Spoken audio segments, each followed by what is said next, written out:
Alors, nous sommes en direct sur la page Facebook de condolégal.com. C'est François Sellier qui vous parle aujourd'hui. On se pose la question et je vous pose la question. Votre système d'alarme incendie est-il conforme? S'il l'est, tant mieux. Si vous en avez la certitude, eh bien, grand bien vous fasse. Mais il se pourrait que votre système d'alarme incendie ne soit pas conforme. Auquel cas, il faudrait y voir parce que il y a des normes qui sont sévères, qu'il faut respecter, et en cas d'infraction à la règle, ça peut coûter cher. Vous souvenez-vous de la tragédie de l'île verte le 23 janvier 2014, hein? Par une nuit glaciale, un incendie majeur ravageait une résidence pour personnes âgées. Et résultat, 32 morts. C'est beaucoup de monde, ça. Et mon cœur est avec eux, même si ça fait 6 ans. Que Dieu ait leur âme, évidemment. Depuis le 18 mars 2013, la Régie du bâtiment du Québec a renforcé les règles en matière de sécurité incendie, hein, en vertu du chapitre bâtiment du Code de sécurité. Eh bien, après l'île verte, un an plus tard, les normes ont été d'autant plus resserrées. Hein, et ça touche notamment les immeubles à logement résidentiel dont les copropriétés divisent. Alors, le chapitre bâtiment du Code de sécurité là, hein, prévoit des exigences plus contraignantes, par exemple, par rapport à celles en vigueur pendant la construction de bâtiments d'habitation abritant des lieux de sommeil, évidemment, dont les appartements détenus en copropriété divisent. Donc, les occupants pourraient prendre plus de temps à réagir et à évacuer les lieux en cas de sinistre lorsqu'ils sont endormis. Alors, on parle d'un phénomène lié notamment au vieillissement de la population et tout ça est une question d'audibilité des signaux. Alors, il y a des choses qu'il faut savoir en ce domaine et nos invités vont vous en parler. Je vous les présente à l'instant. Dans tout logement, par exemple, ou dans une suite d'hôtels ou de motels comptant plusieurs pièces, le niveau de pression acoustique, c'est-à-dire le nombre de décibels du signal d'alarme incendie doit être d'au moins 85 décibels près de la porte d'entrée. La porte fermée, là, la porte d'entrée fermée, c'est 85 décibels. Bon, donc je repose la question. Hein? Est-ce que votre système d'alarme incendie est conforme aux nouvelles normes en vigueur? Il semblerait qu'il y a plusieurs syndicats de copropriétaires ne seraient pas conformes en cette matière, bien souvent parce qu'ils ne le savent pas. Et quand ils l'apprennent, ils tombent des nues et ils se disent hein, ben voyons donc, moi je pensais que j'étais conforme. On a des détecteurs de fumée, nous avons des extincteurs à chaque étage, nous avons une lumière, des lumières d'urgence à tous les étages. On pensait qu'on était conforme, mais non, c'est plus que ça. Alors, donc, pour parler de tout ça, la table est mise pour cette web radio. Mes invités sont Raymond Roussel, vice-président et cofondateur de l'entreprise Service Dragon Shield. Bonsoir, Raymond Roussel. Bonsoir, Euh, M. Zellier. les deux autres, ben, je vous les représente, mais vous commencez à les connaître par cœur. Valérie Couture, gestionnaire de copropriété et fondatrice de Condo Stratégie. Bonsoir, Valérie. Bonsoir. Et Yves Papineau, avocat émérite au cabinet LJT. Bonsoir, Maître Papineau. Bonsoir, M. Sellier. Alors, avant d'aller plus loin, juste vous rappeler des petites choses intéressantes là, concernant condolégal.com. Alors, sur le site condolégal.com, il y a des fiches pratiques que vous pouvez consulter, que ce soit dans la section syndicats, fiches pratiques, gestion, même chose, assurance, travaux, vos droits, ressources. Donc, vous pouvez consulter des fiches pratiques qui traitent de divers sujets et également, vous pouvez voir une vidéo qui célèbre les 50 ans de la copropriété québécoise. Vous cliquez ici et ça vous amène directement à cette vidéo qui résume les 50 ans de la loi sur la copropriété. Ça a commencé le 28 novembre 1969. Le législateur a instauré la première mouture d'une loi sur ce type d'habitation, donc collectif. Alors, donc, je reviens à nos invités. Dans un premier temps, Raymond Roussel, est-ce que c'est vrai de dire que plusieurs syndicats de copropriétaires ne sont pas conformes en matière de sécurité incendie? Oui, absolument. On peut affirmer effectivement que les condos datant d'avant le 7 novembre 2000 principalement sont des bâtiments, des immeubles qui sont généralement en non-conformité avec la nouvelle réglementation. Donc, et ça veut dire quoi concrètement? Est-ce que ça veut dire que les lacunes peuvent être sérieuses, sévères ou ce sont des petits détails? Ça peut être de moyennement à très sérieux dans le sens que souvent les concepteurs des systèmes de sécurité de l'époque n'ont pu suivre la règle puisqu'elle n'existait pas encore. Le premier code, vrai code de sécurité incendie, a apparu en 1995.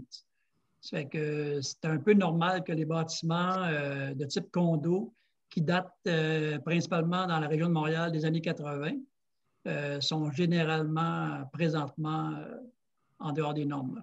En dehors des normes. Et Maître Papineau, vous nous disiez à l'instant que les nouvelles normes sont d'application immédiate. Il n'y a pas de droit acquis ou de clause grand-père qui nous permettrait de dire, nous, ça ne nous concerne pas. Monsieur Sellier, le but, c'est la santé et la sécurité des occupants de l'immeuble. Alors, il n'y a pas de peut-être demain où je vais le faire, c'est d'application immédiate. Et les syndicats ou tout propriétaire d'immeuble doit immédiatement se conformer aux nouvelles lois, nouveaux règlements. Ouais. Alors, donc, cette web radio est une présentation de Gaudreau Assurance. Vous allez dans l'onglet Entreprise, donc gaudreauassurance.com, assurance avec un S et assurance immobilier. Et là, vous tombez dans la section consacrée à l'assurance en copropriété divise. Donc, Gaudreau Assurance est un cabinet de courtage en assurance de dommages où travaillent des courtiers aguerris dans le domaine de la copropriété. Pour une couverture adéquate, les compétences de Gaudreau Assurance ne sont plus à démontrer. Vincent Gaudreau, qui en est le vice-président, a maintes fois trouvé un nouvel assureur à plusieurs syndicats de copropriétaires devenus orphelins d'assurance. On peut consulter leur site web, donc en tapant Gaudreau Assurance avec un S.com. C'est une firme de courtage en assurance de dommages extrêmement compétente dans le domaine de la copropriété. Voilà, c'est dit. Maintenant, Monsieur Roussel, j'ai énuméré, je n'ai pas énuméré, il y a des normes là, en vigueur qui sont toutes simples, mais que je crois que les internautes devraient savoir, que nos auditeurs devraient connaître. Par exemple, à compter du 18 mars 2014, on disait qu'il fallait que notamment les copropriétés soient munies d'avertisseurs de fumée dont le déclenchement doit entraîner la mise en marche de tous les autres présents dans un même logement ou une même suite. Donc, ces avertisseurs de fumée, lorsqu'ils se déclenchent, doivent entraîner la mise en marche de tous les autres présents dans un même logement. Est-ce que toutes les copropriétés ont cet équipement ou non? Oui, en fait, tel qu'on en a discuté précédemment, les bâtiments construits depuis 2010 sont effectivement équipés de ce genre de détecteurs interreliés entre eux. Ouais. Ce qui n'est pas requis, évidemment, pour les bâtiments qui ont été construits précédemment.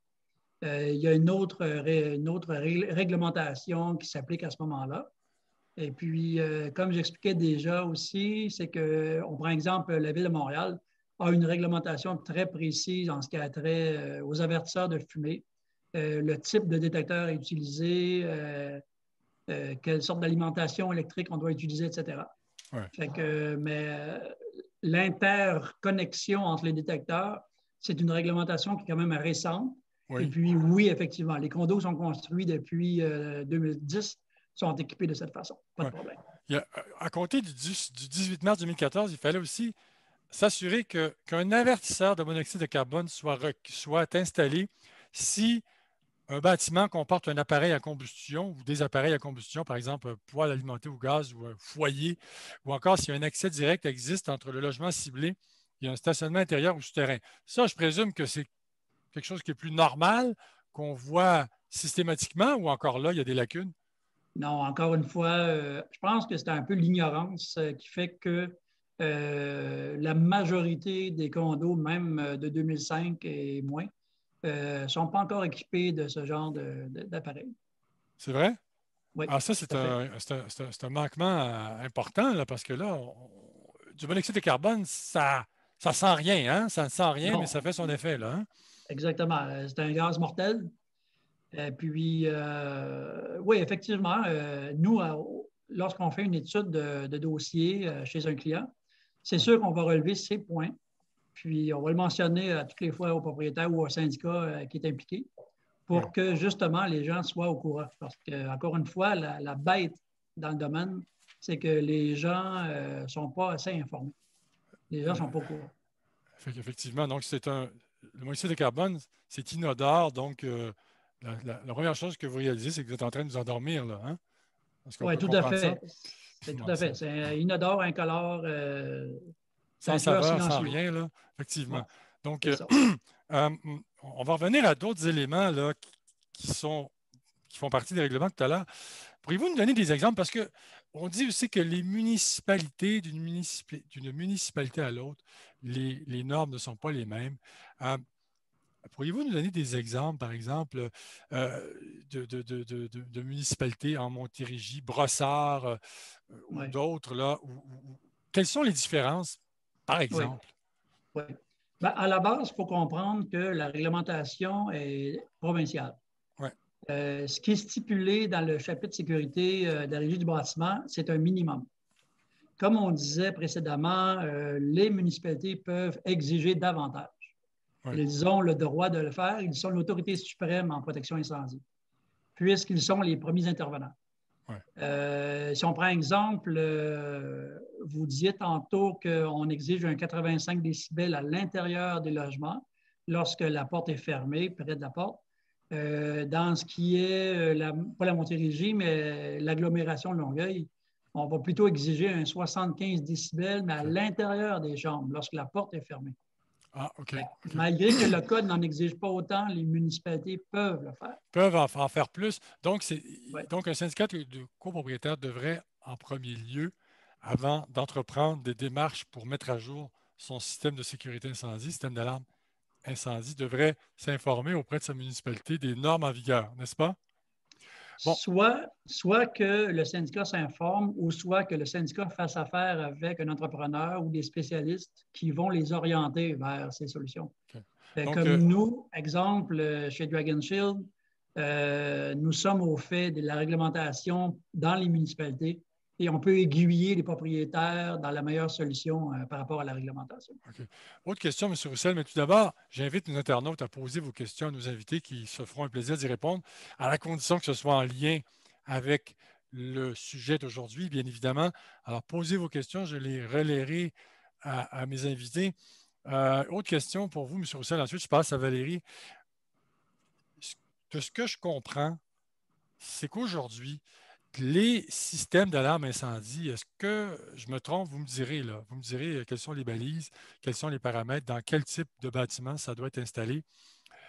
J'entends que maintenant, tout, tout bâtiment résidentiel comprenant des lieux de sommeil doivent être munis d'un panneau d'alarme central ainsi que de cloches dans les condos. Est-ce que vous pourriez élaborer davantage là-dessus, M. Roussel?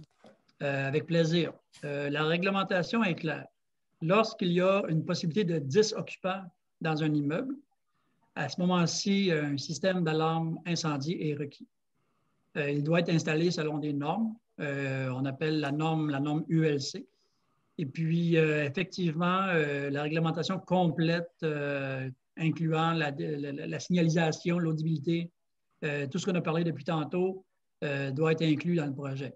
Ouais. Donc, on résume, 10 occupants, c'est pas beaucoup de monde. Non. La réglementation est de plus en plus sévère à ce niveau. Mm-hmm. Effectivement. Donc, et c'est vrai de dire que ça prend des cloches dans les condos. Là, des cloches, c'est pas des cloches comme des ding-dong, là, mais qu'est-ce que c'est? Ouais. Ça sonne comment? Quelle est la sonorité d'une cloche OK. pour un système d'alarme incendie? Oui, très bonne question, parce qu'on comprend que dans les anciens bâtiments, il y avait effectivement des cloches rondes, et puis Dans le vrai sens du terme, des vraies cloches, là. des vraies cloches. Des Et ding-dong, puis, là. Bon, OK. ceci maintenant est terminé, c'est proscrit. Les gens vont comprendre facilement. Un avertisseur de fumée a une sonorité, on appelle le mode temporel maintenant, c'est une norme internationale. Et puis, l'avertisseur de fumée dans les blocs de condos, dans les établissements, vont avoir ce qu'on appelle un klaxon électronique qui va fonctionner avec la même séquence de fonctionnement. Ce qui fait pour effet que lorsqu'on entend ce son, on peut tout de suite le lier à un problème d'alarme incendie. Ah, OK. Et on a poussé plus loin la réglementation, puisque si on va aux États-Unis ou en Europe, on va avoir le même type de signalisation. Okay. C'est une norme internationale. C'est standardisé à l'international. Donc, tout à fait, oui. Tel type de sonorité correspond à tel type d'urgence, tel type d'événement. Voilà, c'est clair. C'est tout à fait ça, oui. C'est une bonne idée, c'est intelligent, au fond. Ouais. Valérie Couture, dans les copropriétés que vous gérez, là, comment ça se passe au niveau du système d'alarme incendie? Quand vous devez dire à un syndicat, là, écoutez, là, votre système d'alarme incendie, moi, je viens d'arriver ici, là, ça fait 2 mois, là, puis c'est pas conforme, votre affaire. Il faut que vous le mettiez à jour, que vous le mettiez à jour pour qu'il respecte les normes. Comment c'est accueilli habituellement, ce genre d'observation? Dans un premier temps, nous, comme gestionnaires, faire appel à des professionnels comme Raymond, sur lesquels on va reposer notre offre au syndicat de penser à faire ces travaux-là. Parce que souvent, la mauvaise volonté n'est pas là, ils ne sont pas au courant. Donc, quand une compagnie vient faire son travail, et ça, je tiens à le dire, c'est que les gestionnaires et les copropriétaires, les administrateurs, s'en remettent énormément aux professionnels qui vont passer parce que depuis le début de la web radio, Raymond arrive avec des dates, des codes, des affaires. Comment voulez-vous qu'en plus, on gère des syndicats à Brossard, à Laval, à Montréal? Donc, nous, on doit s'en remettre aux gens qui sont là-dessus. C'est sûr que c'est jamais bienvenu, François, si on ne fait pas ces années-ci. Hein? On sait où est-ce qu'on va pelleter l'argent. Il faut que la pelleter quelque part parce qu'il y en a besoin. Oui. Mais c'est très important de s'appuyer sur des gens qui sont professionnels, qui arrivent avec des plans de match, des façons de financer les travaux, etc., etc., parce que c'est dispendieux à installer des pieds d'eau dans toutes les unités, mettre ça aux normes, etc. Et on comprendra que les copropriétaires ne comprennent pas. J'ai un détecteur, moi, ça va, il va bien, il sonnait l'année passée, mais il faut expliquer pourquoi et il faut s'appuyer sur les rapports des professionnels puis s'assurer que nos gens sont informés. Mais c'est jamais bien pris parce que ça coûte ça coûte de l'argent. Puis encore, et là survient un problème souvent observé et vécu, c'est-à-dire, écoutez, nous devons tout d'abord rénover notre hall d'entrée. C'est la priorité, alors qu'en fait, la priorité, ce n'est pas ça du tout. Puis, vous donnez l'exemple du hall d'entrée. Cette année, ce n'est pas trop menu nulle part, mais c'est maintenant, ça va être par rapport à l'argent à mettre dans le fonds de prévoyance ou à financer d'autres travaux qui vont être déplacés vers une situation comme ça. Puis, des grands travaux de mise aux normes, très, très dispendieux, mais il faut penser aussi, juste après chaque inspection incendie, un bâtiment, il y a toujours des composantes qui ont des défectuosités, qui ne sont pas conformes, etc. On parle juste maintenant de changer les panneaux de sortie avec le petit bonhomme qui court, etc. C'est toutes des normes que les gens se trouvent, ah, ben oui, c'est beau, c'est plus beau l'autre bord, mais là, on n'a pas l'impact de tout ça. C'est énorme, c'est beaucoup de travail pour comprendre les normes d'inspection incendie actuellement au marché. C'est pas évident, c'est pas simple comme poste dans une copropriété, c'est un poste complexe, n'est-ce pas? Dans un premier temps, il faut comprendre que nous, comme gestionnaires et les administrateurs aussi, ne peuvent pas être au courant de tout ça parce que c'est très complexe et on doit faire confiance au fournisseur externe qui va arriver dans l'immeuble et qui va nous expliquer les choses. Tantôt, Maître Papineau disait on a une responsabilité. Bien, c'est sûr qu'il faut se pencher sur la question et procéder dans des délais qui sont raisonnables parce qu'on n'a pas le choix. Là. Mais ces temps-ci, vu que les immeubles se mettaient aux normes en même temps, je pense que les gens comme Raymond ne fourniraient même pas. Il ne suffirait pas la tâche. Mais ça s'en vient, là. Je pense que ça s'en vient. Il va y avoir le ressac là, bientôt. Maître Papineau, advenant qu'un sinistre survienne, un incendie, un grave incendie survienne dans une copropriété et qu'il y a mort d'individus, que certaines personnes, certains occupants, malheureusement, décèdent des suites d'une intoxication à la fumée ou brûlée ou autre, qui est responsable? Est-ce qu'un syndicat de copropriétaires pourrait être tenu responsable? Si oui ou sinon, si oui, dans quelles circonstances? Puis on l'a entendu d'ailleurs parler de l'île verte, là, à un moment donné, Oui. il y a eu des questions à savoir si les administrateurs de l'immeuble avaient une responsabilité criminelle. Parce que, comme on dit depuis le début, si on ne le sait pas, ça peut être une raison, mais si on a eu Jack and Shield qui est arrivé chez nous la semaine passée, ou il y a 6 mois, puis il nous a fait une liste de tout ce qu'il a corrigé, Ouais. et on n'a rien fait, là, on pourra engager notre responsabilité criminelle et notre responsabilité civile aussi. On a l'obligation de mettre l'immeuble aux normes et de protéger les gens qui sont à l'intérieur. Ouais. Mais là, M. Papineau, en disant cela, les gens pourraient se dire, bon, ben, on a juste à pas faire d'inspection, on ne saura pas. On ne saura Ben, pas. c'est sûrement pas moins négligent, dans le OK? sens qu'on a l'obligation, De le faire. comme on dit depuis le début, euh, et de toute façon, dans les normes, les règles et les règlements des municipalités, là, on dit depuis tantôt, ce n'est pas nécessairement la même norme, la même règle, le même délai, mais il y a des inspections obligatoires. Et Ouais. il faut les tenir, les inspections. Et Ouais. peut-être, je devance peut-être votre question, mais c'est beau de dire qu'il faut qu'on fasse l'entrée, mais je vais vous dire, quand il y a un inspecteur de la ville qui passe chez vous et qui s'aperçoit qu'il y a XXX qui ne fonctionne pas, le coût des pénalités finit par coûter le même prix que la rénovation de l'entrée, là. Alors, on est Alors, peut-être mieux de ouais. s'en occuper.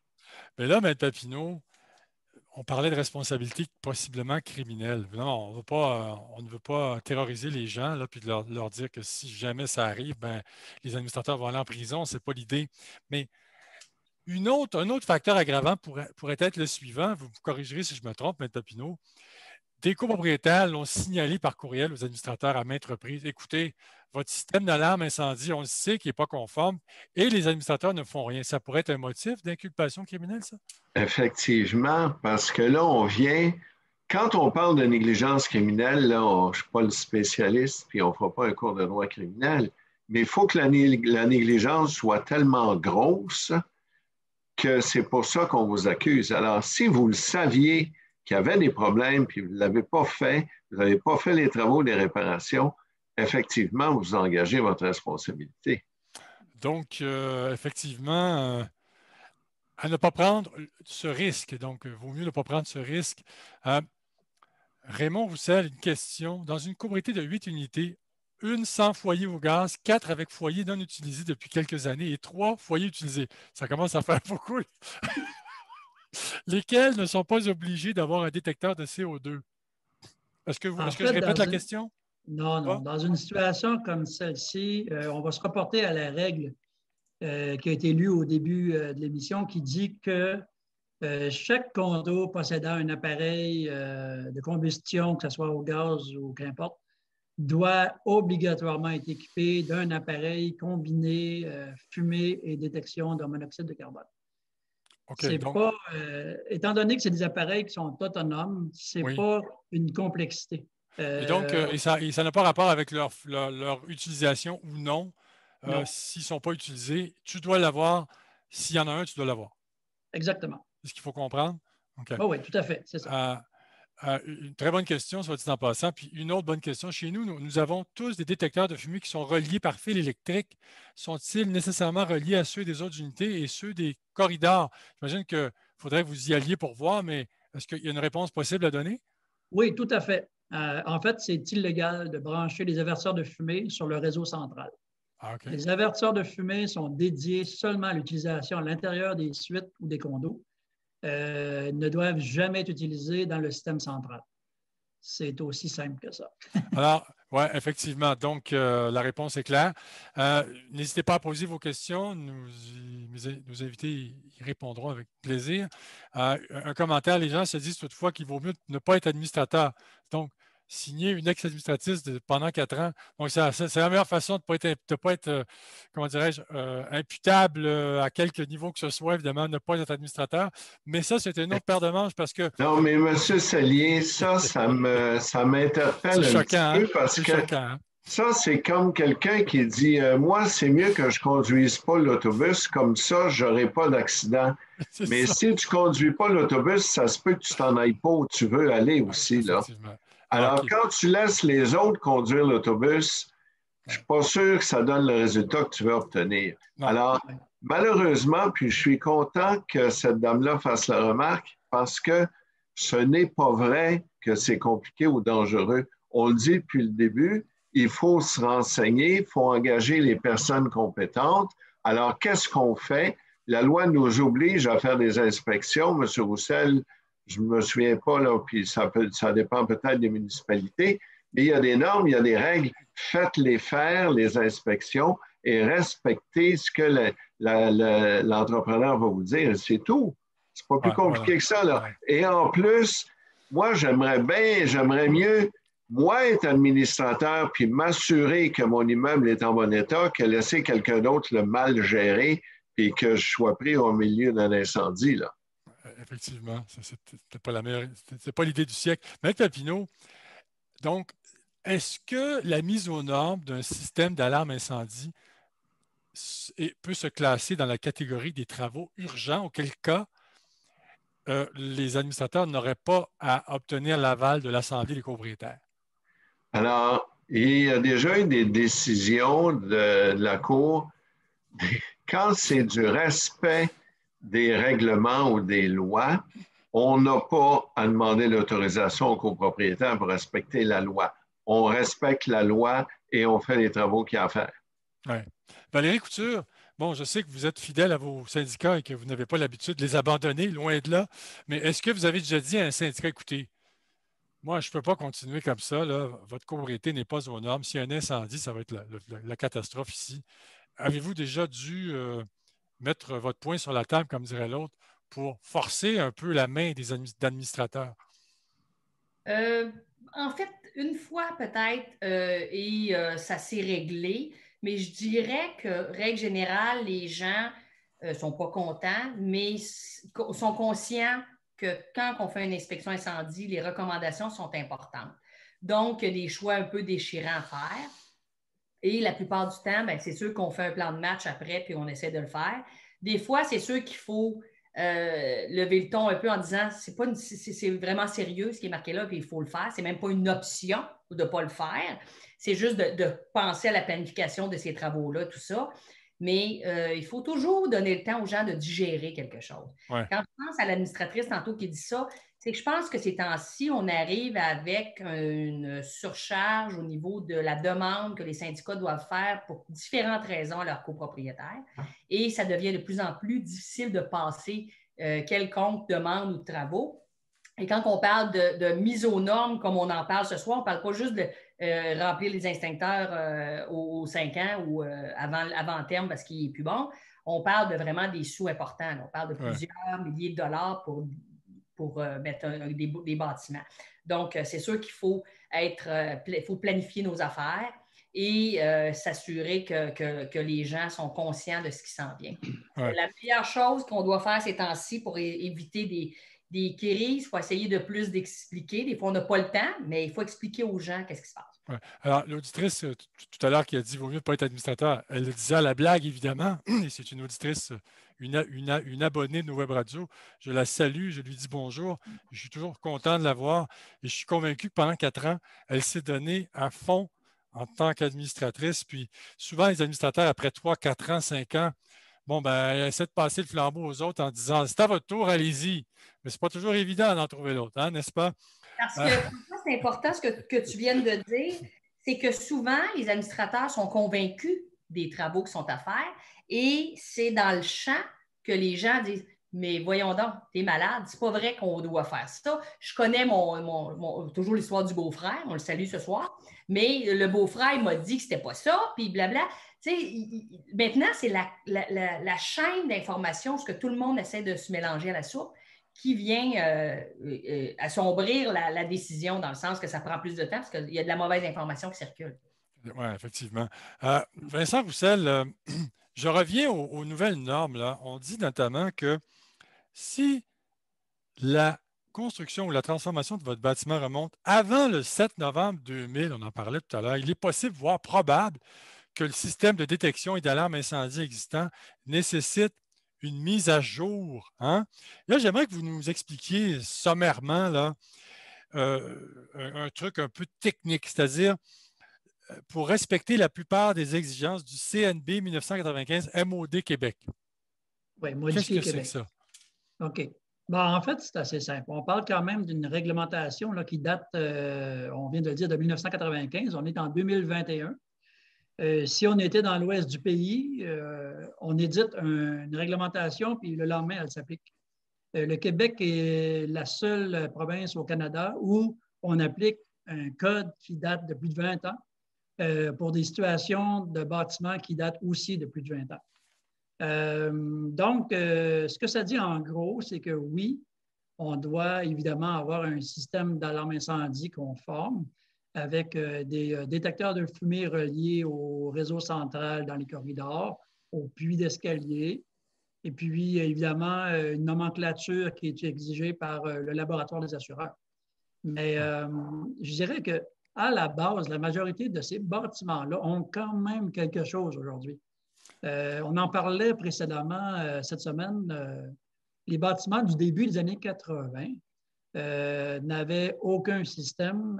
C'était simplement un circuit électrique à travers lequel on passait des câbles. Puis, s'il y avait une panne électrique, rien ne fonctionnait. Malheureusement, il y a encore de ces bâtiments-là aujourd'hui qui existent.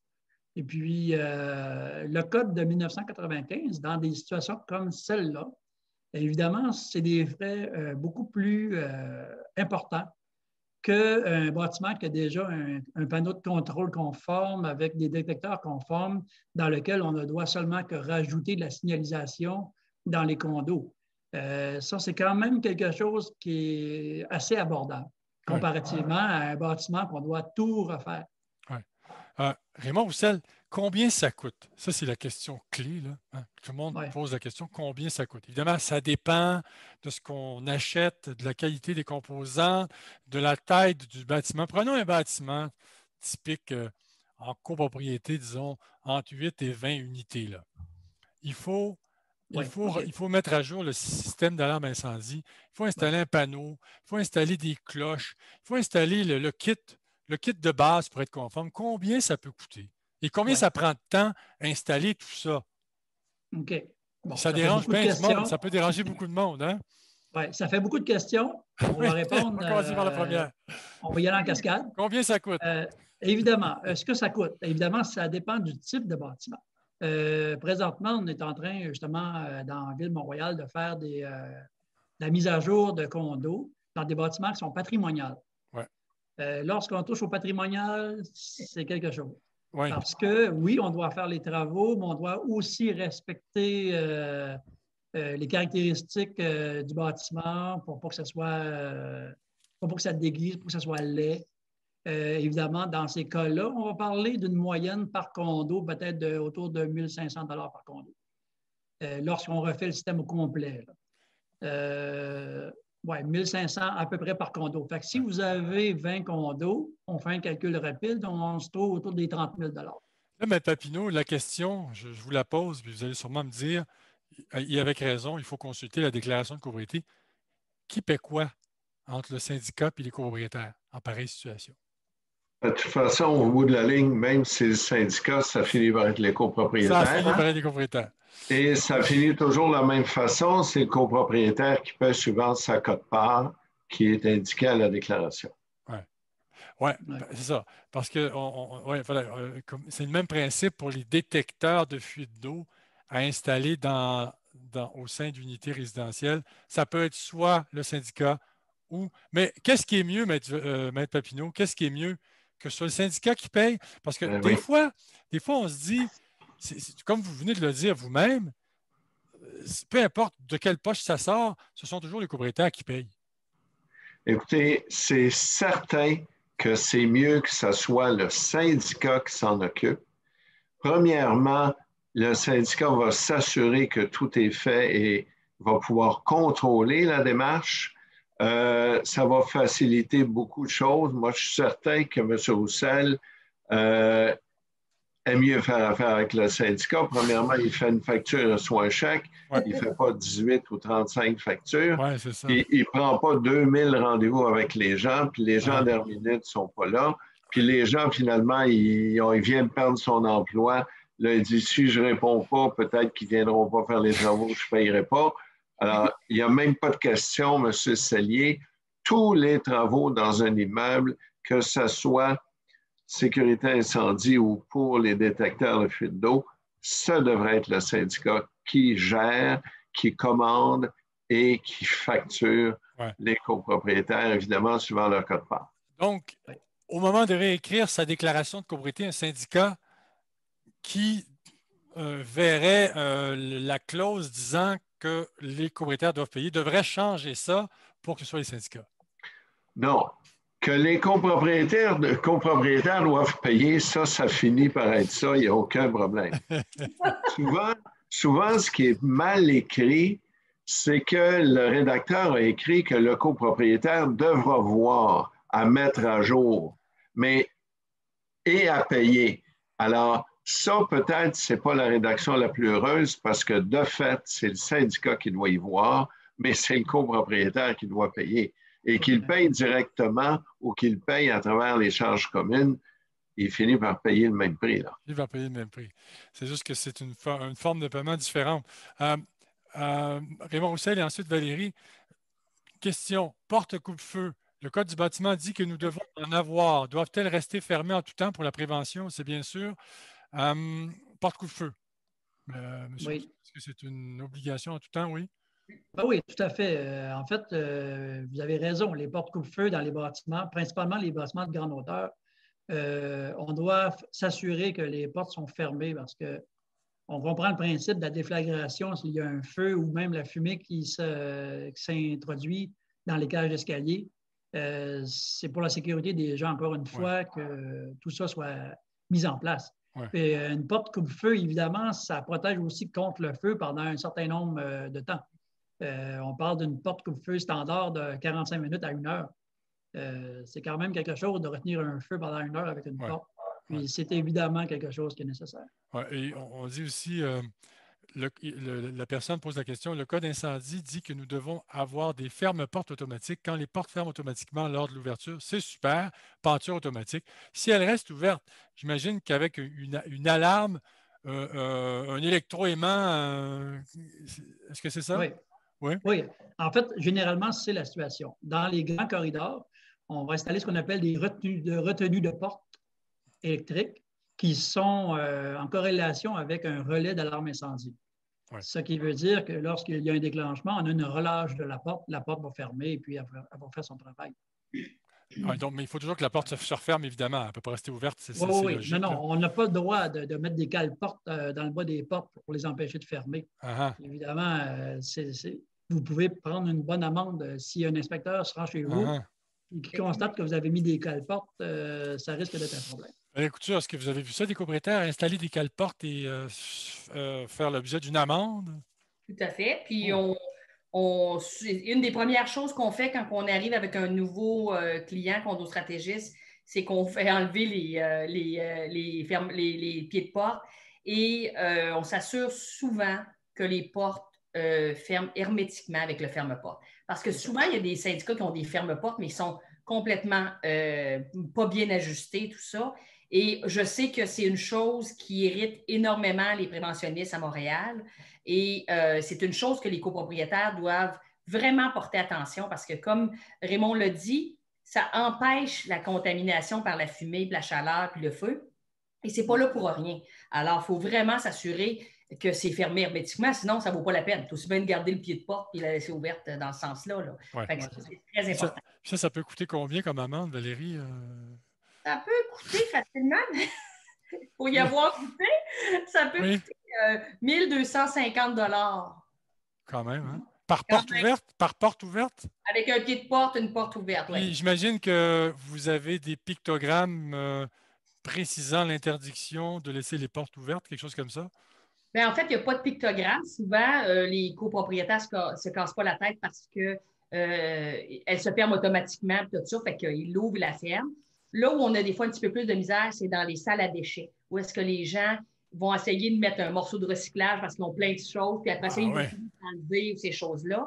Mais je vous dirais que de ce côté-là, dans les copropriétés, c'est quand même respecté. Oui, quand même. Okay. Vous savez que c'est important de comprendre que M. Raymond l'a dit tantôt, l'ultime décision revient aux préventionnistes des villes et il faut s'assurer que les bâtiments sont conformes, que les portes ferment bien, que les inspections sont faites. Et ça, peut-être que Raymond pourra en parler, mais il y a beaucoup de questions dans les petits syndicats, qui sont souvent de nos auditeurs, qui se demandent, est-ce que je dois faire une inspection d'incendie? Chez nous, on est 6 unités, on n'a pas de panneau d'alarme, etc. Tu sais, il y a beaucoup de questions que les gens, puis des fois, ils ne font pas ça pour mal faire, mais ils n'ont jamais fait. Fait que, tout à coup, pourquoi on fait une inspection? Bien, parce que c'est obligatoire, certaines normes, etc. Effectivement.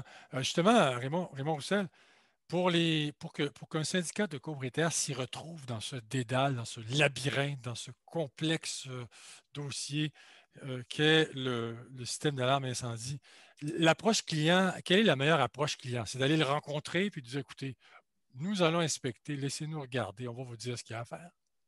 Oui, c'est tout à fait la bonne démarche. L'inspection qui est requise, de toute façon, une fois par année, depuis 2004, selon le code ULC 536-04, nous demande de faire la vérification des équipements au complet. Suite à l'inspection, nous préparons un rapport qui inclut les remarques, les recommandations, les déficiences.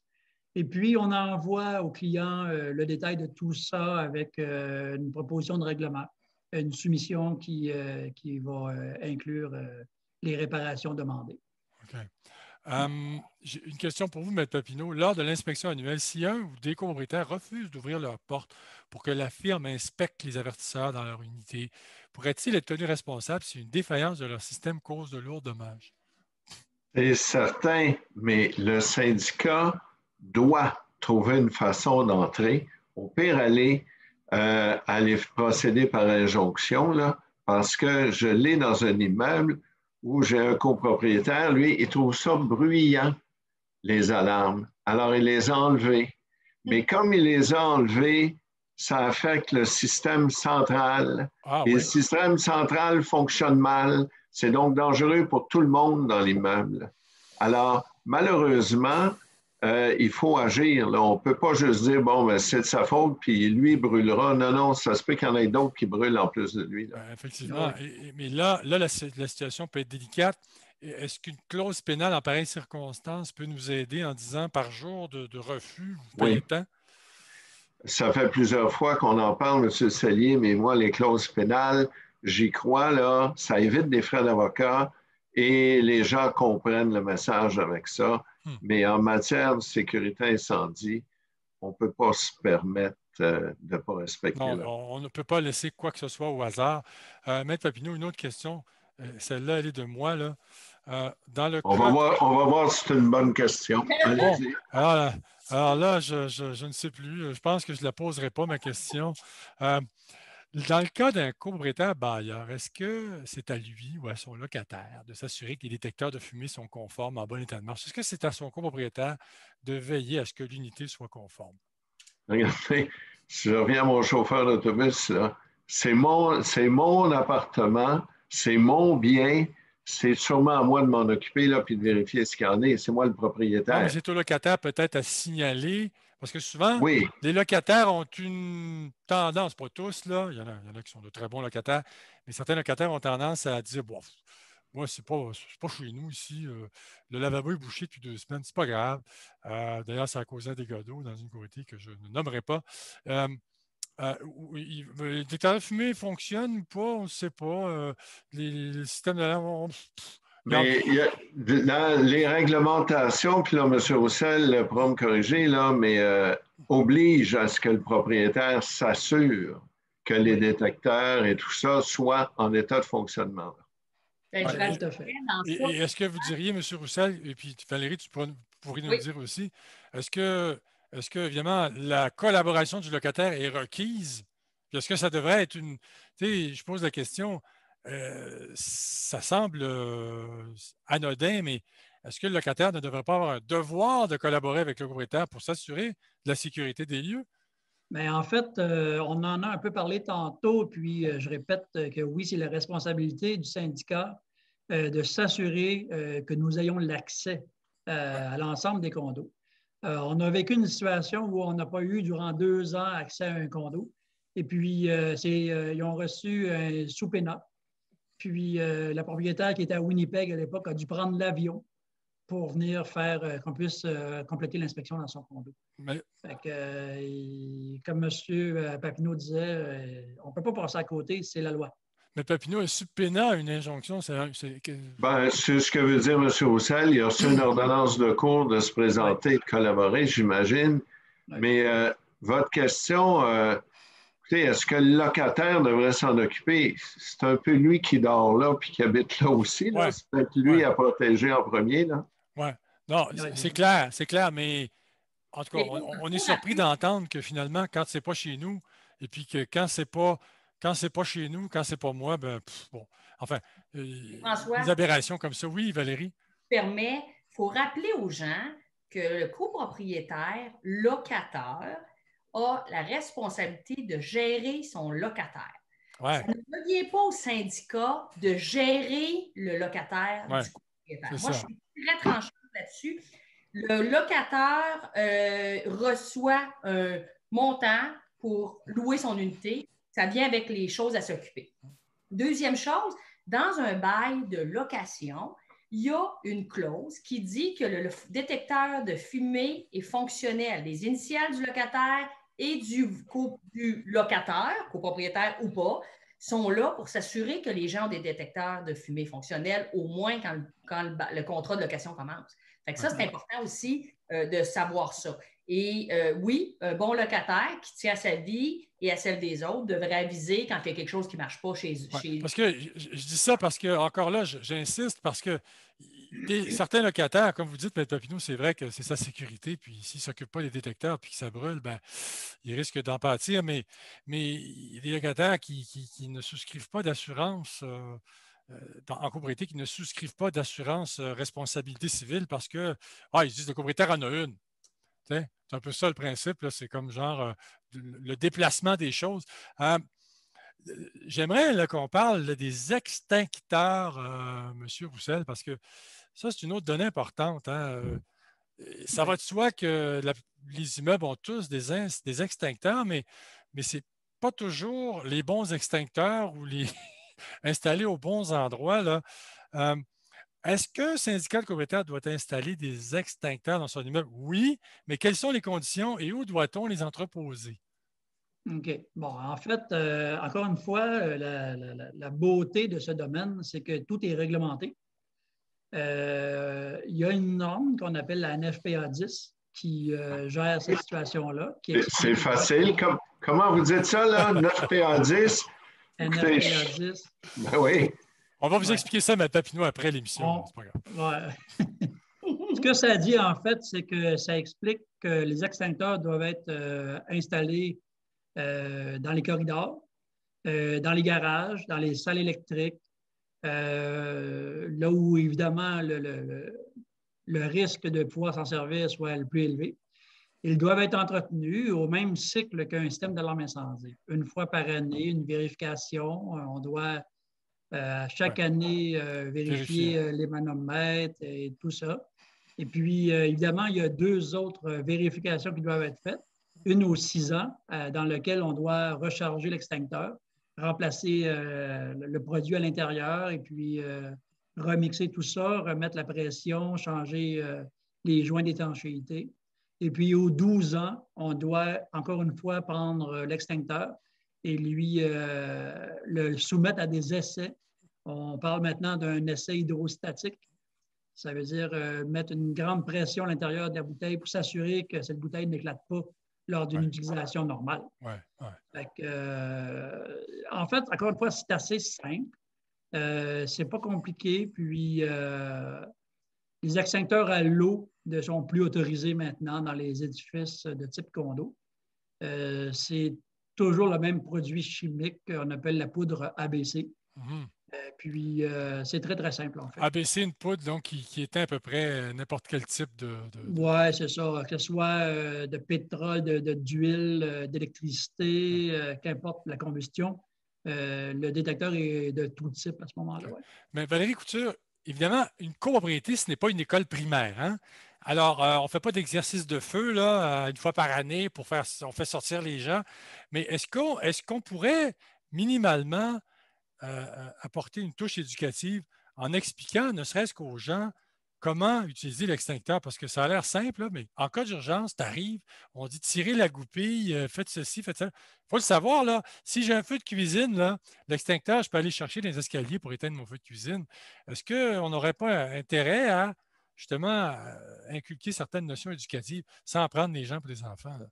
Non, tout à fait. Oui, toujours. Écoutez, on n'en dit jamais trop. Puis si c'est redondant, bien, ça veut dire que nos gens sont bien informés. Ça pourrait être une bonne idée. Je ne pense pas que ceci relèverait du conseil d'administration du gestionnaire. Je crois qu'au niveau des services d'incendie, il y aurait peut-être l'éducation du public, des gros services qui pourraient faire ce type d'activité-là. La chose qui est importante de dire, François, peu importe toute la prévention qu'on va faire, souvent, on remarque, et moi, ça m'impressionne toujours, je suis un peu conscientisée par ça parce que mon mari a été 25 ans au service d'incendie de Montréal et capitaine dans les 15 dernières années. Je suis quand même sensibilisée au feu, pas directement au niveau de la prévention dans le sens plus le combat, mais ce que je veux dire, c'est que les gens, là, quand le système d'alarme parte, là, la première chose que je tiens à dire, c'est appelez pas votre gestionnaire. Sortez. Parce que les gens nous appellent et nous disent l'alarme sonne. Mais oui, mais madame, je ne suis pas à Brossard, je ne suis pas à Longueuil, je ne suis pas à Saint-Léonard. Là, je leur dis, mon adjoint dit sortez, sortez, les pompiers sont en route, on ne le sait pas, mais on va le savoir. La première chose, c'est qu'il y a une alarme, on sort. Et nous, on essaie toujours d'identifier nos gens qui sont à mobilité réduite. On essaie toujours de faire l'inventaire de nos gens, ceux qui pourraient avoir besoin d'assistance, et on met une feuille dans le panneau. Donc, si les pompiers arrivent, ils peuvent prendre cette feuille-là, se diriger dans ces premières unités-là afin d'aller porter secours, et etc., etc. Mais peu importe ce qu'on va faire comme exercice, la chose est que quand il y a une alarme qui sonne, on sort, on s'en va dans l'endroit la plus sécuritaire, le plus loin du bâtiment. Pas obligé d'avoir un cercle dessiné par terre pour qu'on s'accumule tout là. Ce que je veux dire, c'est les gens, appelez pas votre gestionnaire ou Maître Papineau ou M.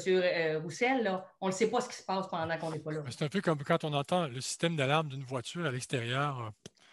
Ça indiffère tout le monde parce que c'est évident que c'est un système d'alarme qui s'est déclenché inopinément. Ce n'est pas parce que quelqu'un est en train de voler une voiture. Dans un bâtiment, ça arrive moins souvent. Et quand l'alarme centrale est en fonction, les panneaux d'alarme, ils sont reliés à une centrale. Et là, il y a la cavalerie. Quand on parle de des grandes municipalités, il n'arrive pas deux gars avec deux camions. Là. Non. C'est l'armada complète. Oui, mais Papineau, dans l'immeuble bureau, où on a notre bureau, il y a une belle pancarte qui me fait sourire depuis que je l'ai vue. Ça dit « En cas d'incendie, quittez le bâtiment avant d'en parler sur Facebook. » Oh, c'est OK, ouais. C'est sérieux, ça? C'est une blague actualisée, hein? À aujourd'hui, en réalité d'aujourd'hui. C'est fou, hein? Donc, les gens peuvent parler sur Facebook d'une alarme avant de sortir. C'est quelque chose quand même. Maître Papineau, il y avait...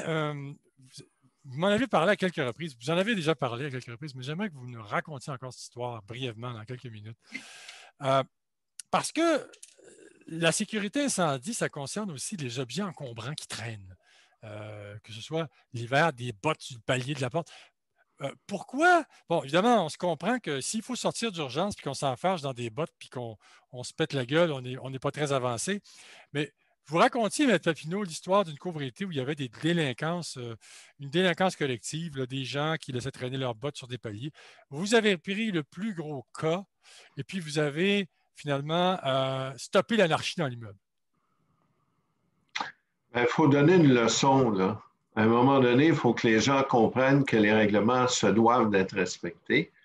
Alors, l'histoire, c'est ça. C'est qu'on avait pris un copropriétaire qui était quérulent et désagréable et qui montait un peu les autres. Et on l'a amené devant le juge pour une histoire qui méritait peut-être pas le coût des honoraires.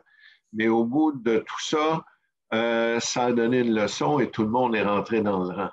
Alors oui, il faut faire respecter les règlements. Remarquez, on le dit, M. Roussel le dit, Mme Couture, on ne veut pas être plus catholique qu'il faut, là, mais il y a des lois, il y a des règlements, il faut les respecter, c'est fait comme ça.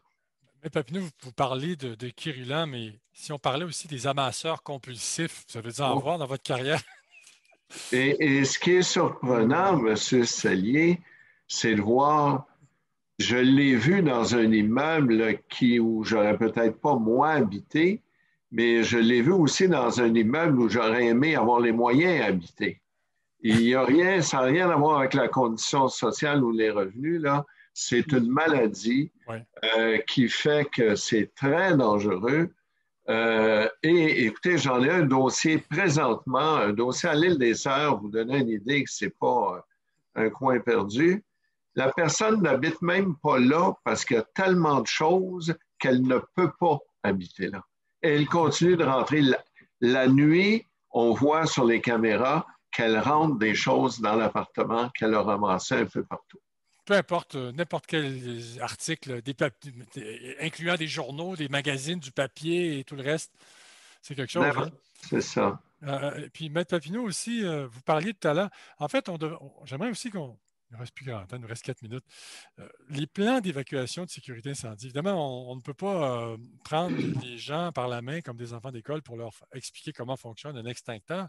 Mais un plan d'évacuation de sécurité incendie, c'est bien beau, Raymond Roussel, mais encore faut-il le mettre en application au moment opportun. En fait, encore une fois, il y a plusieurs points de loi, de réglementation à ce propos. Oui, les plans d'évacuation sont édités selon des normes ISO. C'est des normes qu'on va rencontrer dans tous les pays. Et puis, aujourd'hui, on gère le type de plan, la grandeur du plan, le style des pictogrammes. Tout ça rencontre des normes ISO. Ouais. On explique évidemment sur le plan d'évacuation la procédure lorsqu'on entend l'alarme incendie. Et puis, évidemment, tantôt, Valérie parlait d'une feuille dans le panneau incendie. La réglementation spécifie qu'on doit préparer un document qui s'appelle un plan de sécurité incendie qui doit être dans un cabinet à l'entrée du bâtiment. Fait que lorsqu'on a tous ces équipements-là et toute cette procédure d'afficher, les gens, ça va bien. Les gens comprennent et ils font ce qu'il faut. Là. Les gens comprennent et ils font ce qu'il faut. Eh bien, c'est bien. Et c'est tout le temps qu'on avait. Il nous reste 2 minutes. Juste vous rappeler que cette web radio est une présentation de Gaudreau Assurance, donc un cabinet de courtage en assurance de dommages où travaillent des courtiers aguerris dans le domaine de la copropriété pour une couverture adéquate. Les compétences de Gaudreau Assurance ne sont plus à démontrer. Vincent Gaudreau, qui en est le vice-président, a maintes fois trouvé un nouvel assureur à plusieurs syndicats de copropriétaires devenus orphelins d'assurance.